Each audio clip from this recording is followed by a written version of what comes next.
Salam saudara-saudara, hari ini kita akan belajar iman Kristen mengenai ajaran sunat. Dalam Kamus Besar Bahasa Indonesia atau KBBI, sunat merupakan kata benda atau nous yang artinya berpotong kulup atau kitan. Sehingga sunat dalam kata kerjanya verb berarti menyunat, yang artinya memotong kulup atau mengkitan. Dalam Alkitab sunat berasal dalam bahasa Ibrani mulah yang artinya sunat atau kirkum kisyen.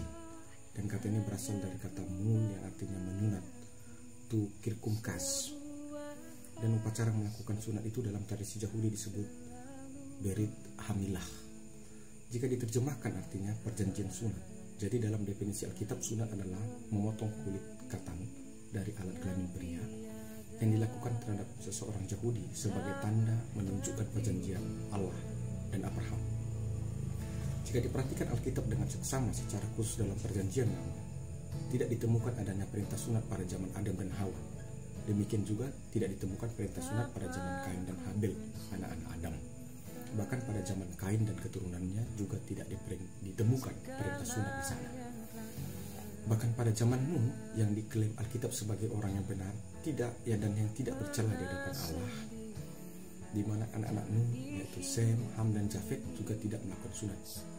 Justru pasca peristiwa air bah, tanda perjanjian Allah dan Nuh adalah tidak memakan darah seperti dalam Kejadian pasal 9 ayat 4, dan tanda pelangi atau busur Allah dalam Kejadian 9 ayat 11 sampai 17. Perintah pertama sekali untuk melakukan sunat sebagai tanda perjanjian ada pada zaman Abraham.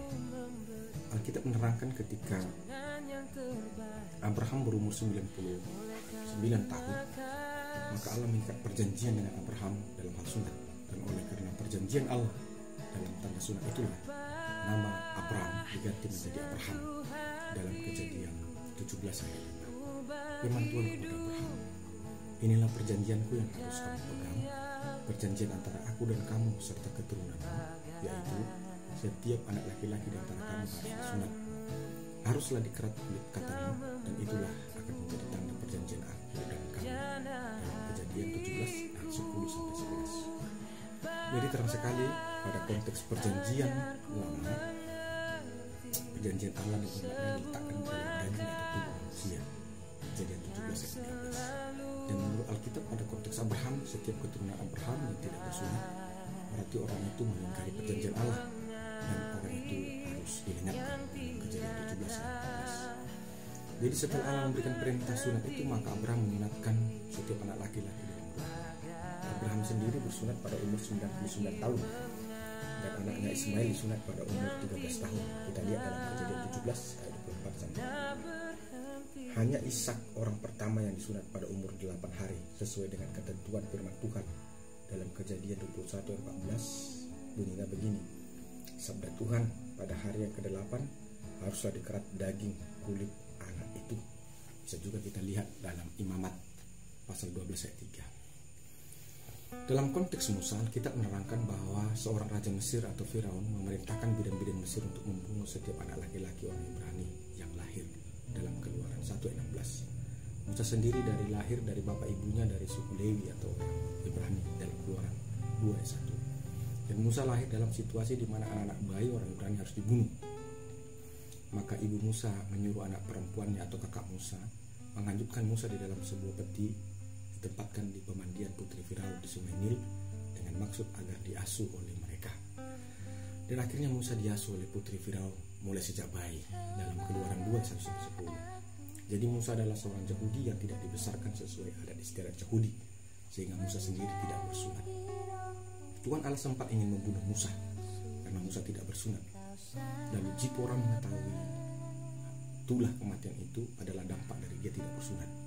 Maka serta-merta Zipora mengambil pisau batu dan menyunat anaknya, dan disentuhkannya lah kulit katan anaknya itu pada kaki Musa dan berkata, sesungguhnya engkau pengantin darah bagiku.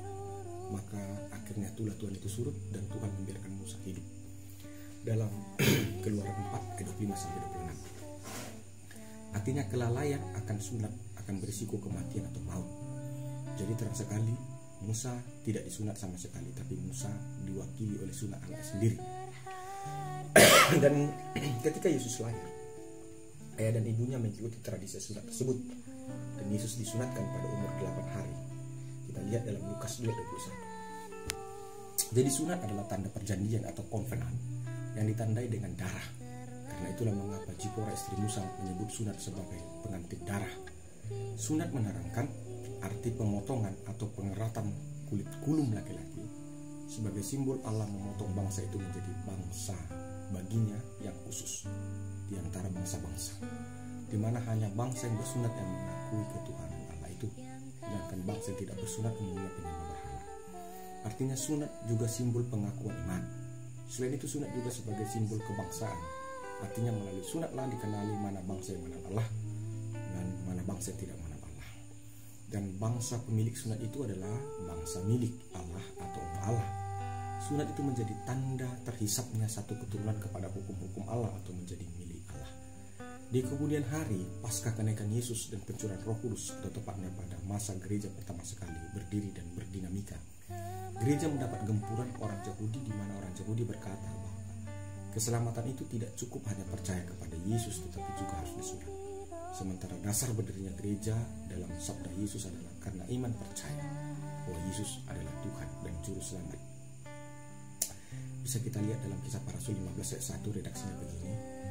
Beberapa orang datang dari Judea ke Antioquia dan mengajarkan kepada saudara-saudara di situ, jikalau kamu tidak disunat menurut adat istiadat yang diwariskan kepada Musa, kamu tidak dapat diselamatkan. Jadi gempuran pertama terhadap iman Kristen dalam gereja murah-murah adalah, apakah keselamatan itu karena percaya kepada Yesus Kristus atau karena adat istiadat Yahudi soal sunat? Disinilah iman Kristen menunjukkan warnanya dan jati dirinya, bahwa sunat orang Kristen bukan lagi diletakkan dalam tubuh manusia, tapi diletakkan dalam Kristus Yesus. Artinya perjanjian Allah diterima orang Kristen bukan di dalam tubuh jasmaninya, tapi diterima orang Kristen melalui tubuh Yesus Kristus. Dan cara menerima tubuh Yesus Kristus adalah melalui iman percaya dan sakramen, yakni baptisan kudus dan perjamuan kudus. Sebab Yesus berkata dalam Lukas 2:19, lalu ia mengambil roti dan mengucap syukur, memecah-mecahkannya dan memberikan kepada mereka, katanya, inilah tubuhku yang kuserahkan bagimu, perbuatlah ini menjadi peringatan akan aku. Dan Rasul Paulus menyebut sunat orang Kristen adalah sunat dalam hati atau sunat rohani, atau dalam bahasa Yunaninya disebut Pritome Kardias en Pneumati. Maksudnya adalah sunat orang Kristen bukan lagi secara jasmania, tapi sunat orang Kristen adalah karya kasih karunia Allah di dalam diri orang Kristen. Bagaimana orang Kristen melalui hati dan jiwanya menunjukkan tabiat ilahi dan hidup suci yang terpisah dari dosa dan dunia ini. Dengan kata lain, sunat dalam hati atau sunat rohani adalah melalui hidup suci, tidak melakukan dosa atau memiliki tabiat ilahi, dan itulah sunat di dalam perjanjian baru. Seperti yang ditulis dalam Roma 2:29. Redaksinya begini, tetapi orang Yahudi sejati ialah dia yang tidak nampak keyahudiannya, dan sunat yang sejati ialah sunat di dalam hati secara rohani, bukan secara harfiah. Maka pujian baginya datang bukan dari manusia, melainkan dari Allah. Roma 2:29. Sebab sunat jasmani belum tentu membuat seseorang memiliki tabiat ilahi, hidup suci dan tidak berbuat dosa. Itulah mengapa Allah menegur umat Israel yang bersunat itu, di mana mereka melakukan ritual agamanya tetapi hati mereka tetap jahat. Dalam Ulangan 10:16 dikatakan, sebab itu sunatlah hatimu dan jangan lagi kamu tegar tengkuk.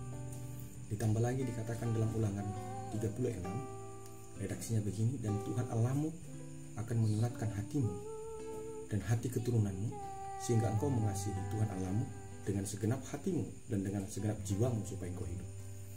Dan seperti yang dikatakan firman Allah lagi dalam Yeremia 4:4, redaksinya begini, sunatlah dirimu bagi Tuhan dan jauhkanlah kulit katan hatimu, hai orang Yehuda dan penduduk Yerusalem, supaya jangan murkaku menyala-nyala dengan tidak ada memadamkan oleh karena perbuatanmu yang jahat. Yeremia 4:4. Jadi sunat dalam hati atau sunat rohani itu adalah ketaatan kepada firman Tuhan Allah. Artinya menurut perjanjian baru, tanpa ketaatan maka sunat jasmani itu adalah omong kosong. Tetapi sebaliknya, tanpa sunat jasmani pun, jika kita hidup taat kepada firman Tuhan, kitalah orang yang harus berbangga di hadapan Allah. Seperti yang dikatakan Rasul Paulus dalam Filipi 3:3, redaksinya begini, karena kitalah orang-orang yang bersunat, yang beribadah oleh Roh Allah dan bermegah di dalam Kristus Yesus, dan tidak menaruh percaya pada hal-hal yang lahiriah. Dan ditambahkan Rasul Paulus lagi dalam Kolose 2:11, redaksinya begini: di dalam Dia kamu telah disunat, bukan dengan sunat yang dilakukan oleh manusia, tetapi dengan sunat Kristus yang terdiri dari penanggalan akan tubuh yang berdosa. Kolose 2:11. Itulah sunat di dalam kekristenan, sunat hati atau sunat rohani. Jadi orang Kristen bersunat, tapi sunat orang Kristen bukan lagi sunat jasmani, tetapi sunat rohani. Tuhan Yesus memberkati. Shalom.